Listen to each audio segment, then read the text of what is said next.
वंदे मातरम शुभलाम सुजलाम शस्य श्यामला मातरम।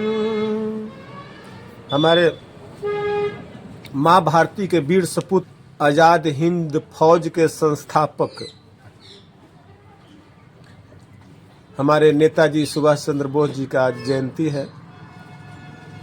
बसंत पंचमी के उत्सव पे उनका कहना यही था भारतवासियों से कि तुम मुझे खून दो, मैं तुम्हें आज़ादी दूंगा।